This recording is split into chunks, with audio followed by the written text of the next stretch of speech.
কি হল আপোনালোকৰ পঞ্চায়ততো লাখে লাখে টকা উজ্জ্ব হৈ আছে। এটা দুটা কিস্তি কৈ বহু কেইটামান কামৰ টকা উজ্জ্ব হলেই, কিন্তু কাম কিমানখিনি হৈছেনো? উন্নয়ন কিমানখিনি আগবাঢ়িল? আমি মাত মাতিলেতো কিছুমান ভণ্ড সমাজপ্ৰেমীয়ে কয় যে আমি এনেকুৱা কামবোৰ ৰাইজৰ মাজত উত্থাপন কৰি থাকিলে বোলে কাম নহব। তেন্তে কি হল? আজি কিমানখিনি উন্নয়নৰ ঢংকা বাজিছে আপোনাৰ গাঁও অঞ্চলত? নে পুনৰ সেই একেই কাহিনী? সিংগাঁও LP স্কুলৰ দৰে 15 ফাইনেন্সৰ টকা উঠাই কনষ্ট্ৰাকশ্যন কমিটিত থৈ দিয়া হ'ব। বছৰ গুচি যাব কিন্তু কাম নহব। লাহে লাহে টকা গায়ব হ'ব আৰু পাছত ৰাখেল ৰফিকৰ দৰে বিল্ডিং উঠোৱা হ'ব, নহলে কাৰোবাৰ ব্যক্তিগত স্বাৰ্থত কাম হ'ব। আৰু আমি প্ৰশ্ন কৰিলে বাইদেৱে কান্দি কান্দি গৈ IC মহাদয়ক ক'ব। ইফালে আমি সচেতনতাৰে মাত মাতিলে ভণ্ড সমাজপ্ৰেমীয়ে আমাৰ ওপৰত নানান ধৰণৰ ভিত্তিহীন অভিযোগো উঠাব। হায়ৰে ভণ্ড নেতা আৰু ভণ্ড সমাজপ্ৰেমী, একো নাই, আপোনালোকে ভণ্ডামি কৰি থাকক, আমি কিন্তু প্ৰশ্ন উত্থাপন কৰি থাকিম, সচেতনতা বঢ়াই থাকিম।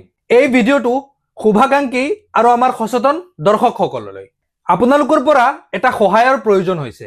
প্ৰথমবাৰ আপোনালোকৰ পৰা এটা সহায় বিচাৰি আছো, তাকো নিজ স্বাৰ্থত নহয়, আপোনালোকৰ স্বাৰ্থত, ৰাইজৰ স্বাৰ্থত, সচেতনতা বৃদ্ধিৰ স্বাৰ্থত। আচলতে বৰ্তমান সময়টো যথেষ্ট জটিল আৰু চিন্তাজনক। ভ্ৰষ্টাচাৰ আৰু দুৰ্নীতিৰ পক্ষে কিছুমান বিভাগীয় কৰ্তৃপক্ষ আৰু প্ৰশাসনিক শক্তি থিয় হৈ থকা দেখা যায়। ফলস্বৰূপে আমাৰ ওপৰত চলি থকা অসৎ শক্তিবোৰৰ প্ৰভাৱ বহুগুণে বৃদ্ধি পাই গৈ আছে। মানে অসৎ শক্তিটো বেছি হৈ গৈছে। এই পৰিস্থিতিত পঞ্চায়তী ৰাজ ব্যৱস্থাৰ অধীনত চলি থকা কামসমূহৰ গ্ৰাউণ্ড ৰিপৰ্ট ৰাইজৰ আগত উন্মোচন কৰিবলৈ আগবাঢ়োতে কিছুমান অসৎ শক্তিয়ে সচেতনভাৱে বাধাৰ সৃষ্টি কৰিবলৈ সাজু হৈ আছে বুলি আমি ইতিমধ্যে অৱগত হৈছো। মানে আমি আগৰ দৰে নিৰ্ভীকভাৱে গ্ৰাউণ্ড ৰিপৰ্ট সংগ্ৰহ কৰিবলৈ গ'লে তেখেতসকলে ইচ্ছাকৃতভাৱে অপ্ৰীতিকৰ পৰিৱেশৰ সৃষ্টি কৰি হুলস্থুলৰ মাজেৰে আমাক স্তব্ধ কৰাৰ লগতে জেললৈ পঠিওৱাৰ ব্যৱস্থা কৰি থৈছে। মানে আমি গ্ৰাউণ্ড ৰিপৰ্ট কৰিবলৈ গ'লে কিবা এটা মানে উল্টা পুল্টা লগাব আৰু তাত চিঞৰ বাখৰ হুলস্থুল এটা কৰাৰ তেনেকুৱা ধৰণৰ প্লানিং কৰি থৈছে। মানে গতিকে আমি এতিয়া গুৰুত্বপূৰ্ণ ব্যৱস্থা হাতত লৈছো আৰু সেইটোত আপোনালোকৰ সহায়ৰ প্ৰয়োজন। এতিয়াৰ পৰা আমি ইউটিউবত লাইভ সম্প্ৰচাৰ কৰিম।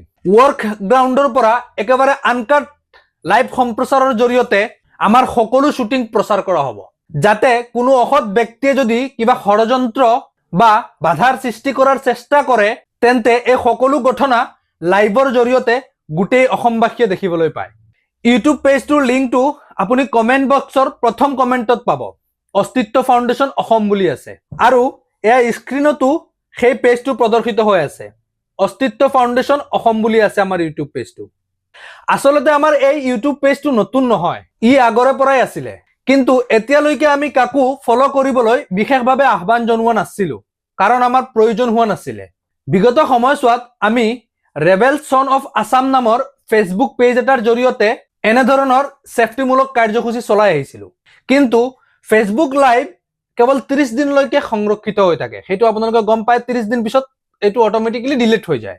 গতিকে দীঘলীয়া সময়ৰ বাবে সংৰক্ষণ আৰু স্বচ্ছতা বজাই ৰাখিবৰ কাৰণে এতিয়াৰে পৰা আমি অস্তিত্ব ফাউণ্ডেশ্যন আছাম নামৰ এই ইউটিউব পেজটোৰ জৰিয়তে লাইভ সম্প্ৰচাৰ আৰম্ভ কৰিবলৈ সিদ্ধান্ত লৈছো, যাতে যদি আমি কেতিয়াবা গ্ৰাউণ্ড ৰিপৰ্ট কিবা এটা কৰিব যাওঁ আমাৰ সেই লাইভ পেজটো অট'মেটিকলি চলি থাকিব, যাতে কোনোবাই কিবা এটা বেয়া পৰিৱেশৰ সৃষ্টি কৰিব বিচাৰিলেও কৰিব মানে নোৱাৰে, বা কৰিলেও আপোনালোকে যাতে দেখা পায়, তথা গোটেই অসমবাসী যাতে চকুৰে দেখা পায়। আৰু এইটো এটা ব্যৱস্থা আমি লৈছো আৰু সিদ্ধান্ত কৰিছো এটা ব্যৱস্থা। গতিকে আপোনালোক সকলোকে আন্তৰিক অনুৰোধ, আমাৰ ইউটিউব পেজটো ফলো ছাবস্ক্ৰাইব কৰি আমাক সহযোগ কৰক, যাতে আমি আপোনালোকৰ আগত সঁচা আৰু স্বচ্ছ তথ্য লাইভ যোগে উপস্থাপন কৰিব পাৰো।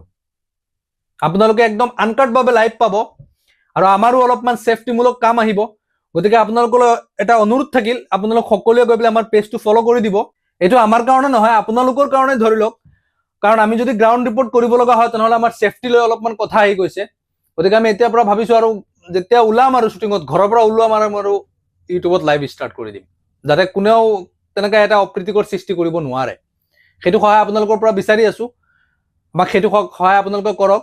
সকলোৱে গৈ পেজটো ফলো কৰি দিব আৰু ভিডিঅ'টো শ্বেয়াৰ কৰি দিব, যাতে যিমান দূৰলৈকে মানুহে দেখা পায় আমাৰ শুভাকাংক্ষীসকলে দেখা পায় আৰু তেওঁলোকে ফ'ল' কৰে। কমেণ্ট বক্সত লিংক দিয়া আছে। ধন্যবাদ। জয় জুবিন দা।